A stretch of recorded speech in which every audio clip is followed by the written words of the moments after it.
দ্বীনি মজমায় যখন মানুষ বসবে, মজমা যখন শেষ হবে, রাস্তার মাঝখানে একজন দাঁড়িয়ে ফেরেশতা ঘোষণা করবেন, কুমু কুমু উঠো, কুমু কুমু উঠো, মজমা শেষ হয়েছে, তোমাদের সুসংবাদ দুইটা সুসংবাদ নাও। এক নম্বর, কদ গুফিরাত লাকুম, জিন্দেগীর যত গুনাহ নিয়ে মজমায় আসছিলা, জিন্দেগীর যত গুনাহ নিয়ে মাহফিল আসছিলা, জিন্দেগীর যত গুনাহ নিয়ে বসছিলা, আমার রব তোমাদের সব গুনাহ মাফ করে দিয়েছে। বলেন এই সুসংবাদ, এরকম সুযোগ সবাইকে আল্লাহ দিবেন নাকি? সবাই চাইলেই হবে? সবাই চাইলেই পাবে? চাইলেই ঢুকতে পারবে? চাইলেই গুনাহ মাফ করাইতে পারবে? কারা পারবে? রব যাদেরকে স্পেশালি সিলেক্ট করবেন, রব যাদেরকে স্পেশাল ইনভাইটেশন লেটার পাঠাবেন, রব যাদেরকে চাইবেন তাদেরকে ঘর থেকে ধরে ধরে মজমায় বসে গুনাহ মাফ করাবেন। আমার গুনাহ মাফ করার জন্য, আপনার গুনাহ মাফ করানোর জন্য রব যে নিয়ে আসলেন, খুশি না বেজার? এক নম্বর সুসংবাদ, কদ গুফিরাত লাকুম, তোমাদের জিন্দেগীর সব গুনাহ মাফ হয়ে গিয়েছে। দুই নম্বর ঘোষণা, অবুদ্দিলাত সাইয়্যাতিকুম হাসানাত, আরে শুধু মাফ করেই নয়, মাফ করে ক্ষান্ত হন নাই, গুনার যে বিশাল বড় খাতা ছিল, আজকে সেই পুরা খাতাটা খালি হয়েছে, খালি জায়গা খালি থাকবে না। রব ঘোষণা করেন তার হাবিবের মাধ্যমে, বুদ্দিলাত সাইয়্যাতিকুম হাসানাত, তোমার জিন্দেগীর সকল গুনাহ আজকে নেকি দ্বারা বদলায় দেওয়া হয়েছে।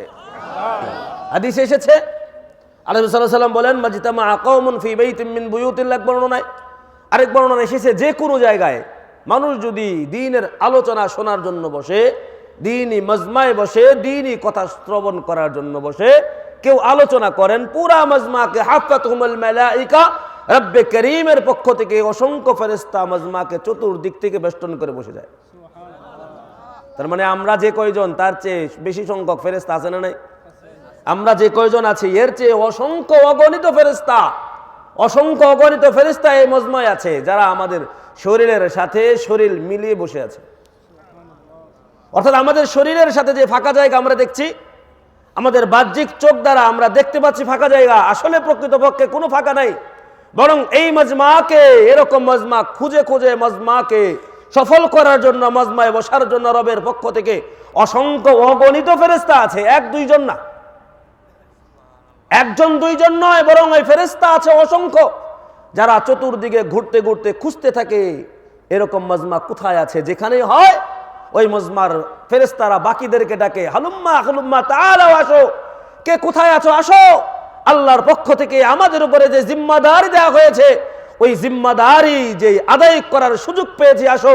আল্লাহর কিছু বান্দা দ্বীনি কথা বলছে, কেউ শ্রবণ করছে, আসো এই মজমায় বসো, এই মজমায় বসে এদের চতুর্পাশে বেষ্টন করে বসে যাও। তার মানে আমাদের সাথে ফেরেশতা আছে না নাই? জি, নাযালাত আলাইহিমুস সাকিনা, রবের পক্ষ থেকে যেমন এখন হালকা কুয়াশা কেমন ফোঁটা পড়ছে, এরকম পুরা মজমার মধ্যে রবের পক্ষ থেকে নাযালাত আলাইহিমুস সাকিনা, আমাদের উপরে রবের পক্ষ থেকে সাকিনা নামক রহমত টপ টপ করে নাজিল হচ্ছে। যাকারাহুমুল্লাহু ফীমান ইনদা, দুনিয়ার মজমায় আলোচনা, চেয়ারম্যান সাহেব আলোচনা করলেন, খুব ভালো লাগলো আপনাদের। অনেকের নাম বলেছেন, যাদের নাম বলেছেন তাদের খুশি লাগছে না, তারা বেজার? কে বলেন, তারা খুশি না বেজার? যাদের নাম বলেছেন তারা খুশি না বেজার? যাদের নাম বলেছেন তারা মনে মনে প্রাউড ফিল করছে, আহা আমার নামটা চেয়ারম্যান সাহেব মনে রেখেছেন। আবার একজনের নাম জিজ্ঞাসা করে বললেন, কি যেন নাম জিজ্ঞাসা করলেন, উনি আরো বেশি খুশি হয়েছেন, কারণ ওনার নাম আমাদের উপজেলা চেয়ারম্যান সাহেব তার জবান দ্বারা নিয়েছেন। অথচ এই মজমায় যারা বসেছি, আমরা যারা আছি, এই প্রত্যেকের নাম রবের মজমায় ফেরেশতাদের সামনে আলোচনা হচ্ছে। যাকারাহুমুল্লাহু ফীমান ইনদা, রব্বে করিমের মজমায় রব্বে করিম ফেরেশতাদেরকে বসিয়েছেন, ফেরেশতাদেরকে ডেকেছেন, বলছেন, এই ফেরেশতারা আসো, দুনিয়ায় যখন আমি এদেরকে বানিয়েছিলাম তোমরা আপত্তি করেছিলে, তোমরা বলেছিলে তারা দুনিয়াতে গিয়ে আমার আলোচনা করবে না, আমার গুণগান করবে না, আমার বরত্বের কথা বলবে না, তোমরা ঘোষণা করেছিলে। আজকে দেখো বুল্লা গ্রামে ফাতেমাতুজ জোহরা রাদিয়াল্লাহু আনহা মহিলা মাদ্রাসার উদ্যোগে আয়োজনে এখন পর্যন্ত গভীর রজনীতে, দুনিয়ার কোনো স্বার্থে নয়, দুনিয়ার কোনো পাওয়ার জন্য নয়, দুনিয়ার কোনো চাহিদাই নয়, শুধু আমার রবকে রাজি আর খুশি করার জন্য গভীর রজনীতে বসে আমার আলোচনা করছে। দেখো গোল্লা গ্রামে এখনো লোকজন বসে আছে।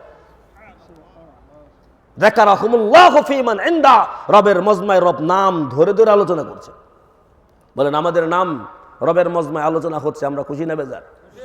এরকম সৌভাগ্য কয়জনের হয়? সবার হবে না, সবার হবে না। বঙ্গভবনে সবাই ঢুকতে পারবে না, এই মজমায় চাইলেও সবাই আসতে পারবে না। একটা স্পেশাল ইনভাইটেশন লেটার কার্ড লাগবে তার কাছে।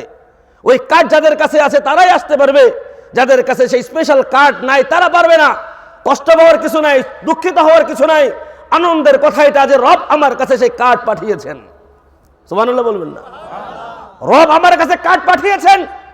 রব শুধু কার্ড পাঠানি নাই, বরং কার্ডের পরে আমাকে মজমায় আসার সুযোগ দিয়েছেন। পুরা অঞ্চলে ঘোষণা হয়েছে, ভাইজান বললেন 3 দিন যাবত মাইকিং করা হয়েছে, প্রত্যেকটা মানুষের কানে কানে আওয়াজ গিয়েছে। প্রত্যেকটা মানুষ হয়তো অনেকে মনে মনে ইচ্ছাও করেছিল আসবে, কিন্তু রব তার জন্য এই মজমা বরাদ্দ রাখে নাই। রব তার জন্য এই মজমা বরাদ্দ রাখে নাই। রব তাকে এই মজমায় আসার সুযোগ দিবেন না। যারা আসছি তাদের লাভ কি?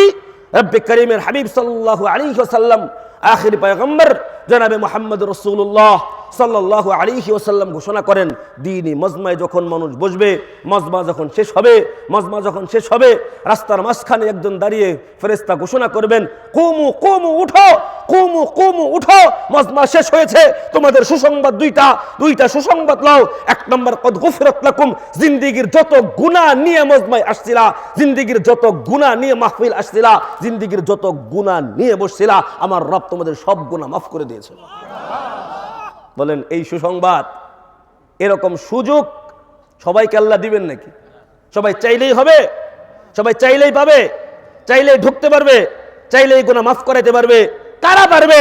রব যাদেরকে স্পেশালি সিলেক্ট করবেন, রব যাদেরকে স্পেশাল ইনভাইটেশন লেটার পাঠাবেন, রব যাদেরকে চাইবেন তাদেরকে ঘর থেকে ধরে ধরে মজমায় বসে গুনাহ মাফ করাবেন। আমার গুনাহ মাফ করার জন্য, আপনার গুনাহ মাফ করানোর জন্য রব যে নিয়ে আসলেন, খুশি না বেজার? 1 নম্বর সুসংবাদ, কদ গুফিরাত লাকুম, তোমাদের জিন্দেগীর সব গুনাহ মাফ হয়ে গিয়েছে। 2 নম্বর ঘোষণা, অবুদ্দিলাত সাইয়্যাতিকুম হাসানাত, আরে শুধু মাফ করেই নয়, মাফ করে ক্ষান্ত হন নাই, গুনার যে বিশাল বড় খাতা ছিল আজকে সেই পুরা খাতাটা খালি হয়েছে, খালি জায়গা খালি থাকবে না। রব ঘোষণা করেন তার হাবিবের মাধ্যমে, বুদ্দিলাত সাইয়্যাতিকুম হাসানাত, তোমার জিন্দেগীর সকল গুনাহ আজকে নেকি দ্বারা বদলায় দেওয়া হয়েছে। নেকি দ্বারা কি? নেকি দ্বারা বদলে দেওয়া হয়েছে। তোমার গুনাহ তো মাফ হয়েছেই, বরং নেকি দ্বারা বদলানো হয়েছে। ফেরেশতাদের মধ্যে একজন গিয়ে রবকে বলছেন, এ রব, যাদেরকে তো মাফ করলেন মজমায় আসার কারণে, যারা বয়ান শোনার জন্য আসছে মাফ করে দিলেন, গুনাহ মাফ করে দিলেন, নেকি দ্বারা বদলায় দিলেন। একজন তো আসছিল এরকম জিনিসপত্র বেচা কেনা করার জন্য, অথবা কারো কাছে তার কিছু প্রয়োজন ছিল, প্রয়োজন পূরণ করানোর জন্য, তো আপনি তার ব্যাপারে কি করবেন? বসছিল মজমায় ভিন্ন আয়োজনে, ভিন্ন প্রয়োজনে। রব বলেন, এত দামি মজমা যে এই মজমার সাথে যেই সম্পৃক্ত হবে তাকেও এই ফজিলত সেও পাবে, তাকেও এদের সাথে মাফ করে তার জীবনের গুনাহগুলো মাফ করে দেওয়া হলো। রব আমাদের সেই সুযোগ দিয়েছেন, রব আমাদের এই তৌফিক দিয়েছেন, রব আমাদেরকে ধরে ধরে বসিয়েছেন। আলহামদুলিল্লাহ, সুম্মা আলহামদুলিল্লাহ। আপনারা কি কষ্ট পাচ্ছেন? জি, এত বড় সুযোগ কি সবাইকে দিবেন?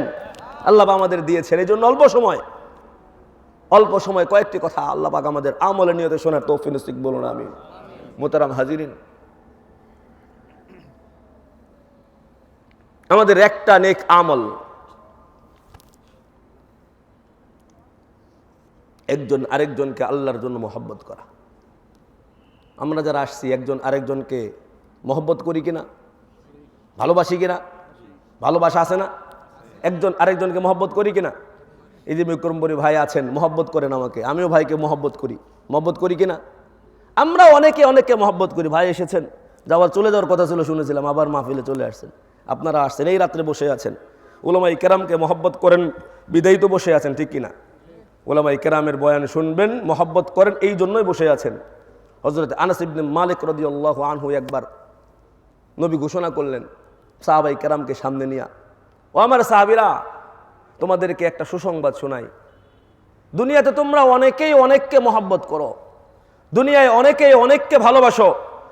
অনেকেই দিনদার মানুষকে মহব্বত করে, অনেকে পাপাচার মানুষকে মহব্বত করে, অনেকে অর্থ সম্পদওয়ালা মানুষকে মহব্বত করে, অনেকে চেহারা সুন্দরওয়ালা মানুষকে মহব্বত করে। কারো কাছে তার বডি ফিটনেসের মূল্য আছে, কারো কাছে তার ভিতরে এলেমের মূল্য আছে। অনেকে চেহারা দেখতে অসুন্দর, কিন্তু তার এলেম আর তার ব্যবহারের কারণে তাকে মহব্বত করে কি করে না? নবী বলেন, আর রাজুলু মা মান আহাব্বা, আর রজুলু মা মান আহাব্বা। ও আমার সাহাবীরা, তোমরা শুনে রাখো, দুনিয়াতে যে যাকে মহব্বত করবে সে কিয়ামতের দিন তার সাথেই অবস্থান করবে। আর রজুলু মা মান আহাব্বা, যে যাকে ভালোবাসবে, যে যাকে মহব্বত করবে, যার সাথে যার মহব্বতপূর্ণ ভালোবাসাপূর্ণ সম্পর্ক থাকবে, যে যাকে মহব্বত করবে সে তার সাথে তার কিয়ামতে থাকার ব্যবস্থা হবে।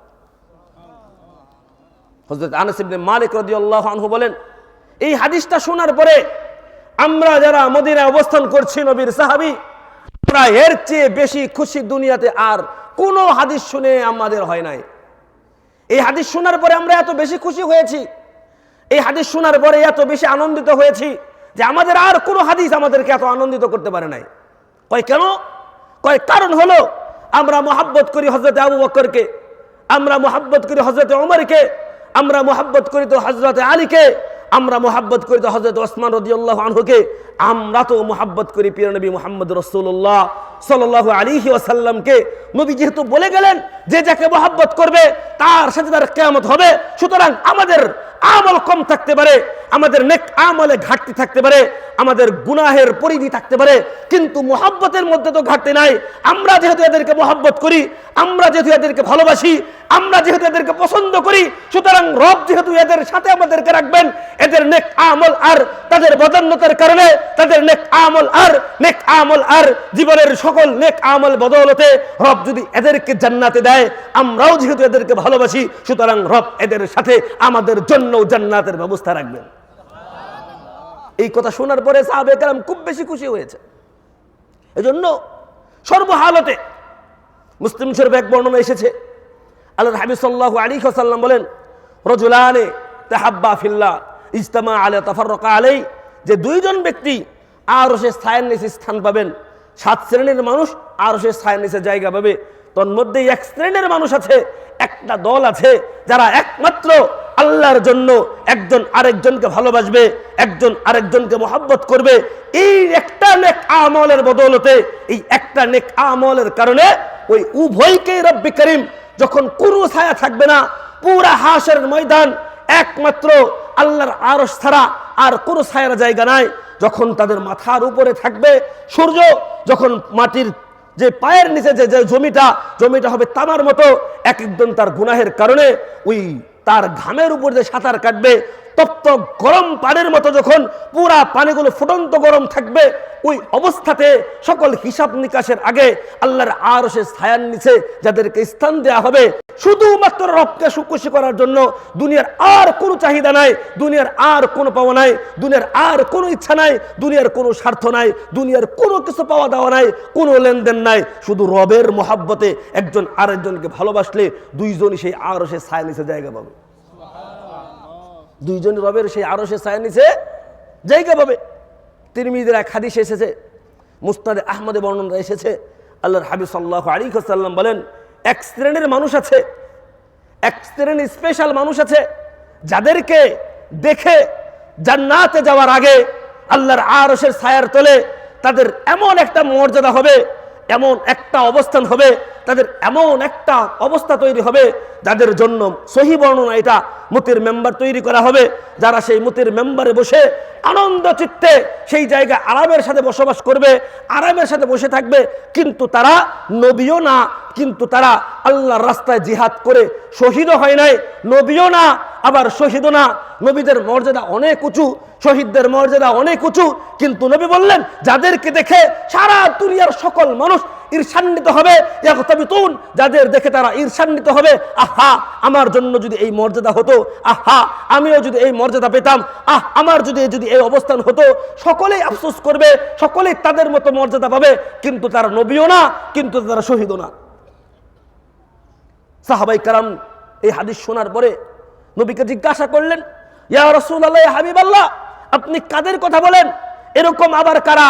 নবী হলো তো নবীদের মর্যাদা অনেক, শহীদদের অনেক মর্যাদা, নবী হলে তো তাদের মর্যাদা থাকবে, শহীদ হলে তো তাদের মর্যাদা থাকবে। আজকে আবার কাদের কথা বললেন? যাদেরকে দেখে কেমন যেন নবী রাসূল এবং সেই সমস্ত শহীদরাও তাদেরকে দেখে আফসোস করবে, আমাদের যদি এই মর্যাদা হতো।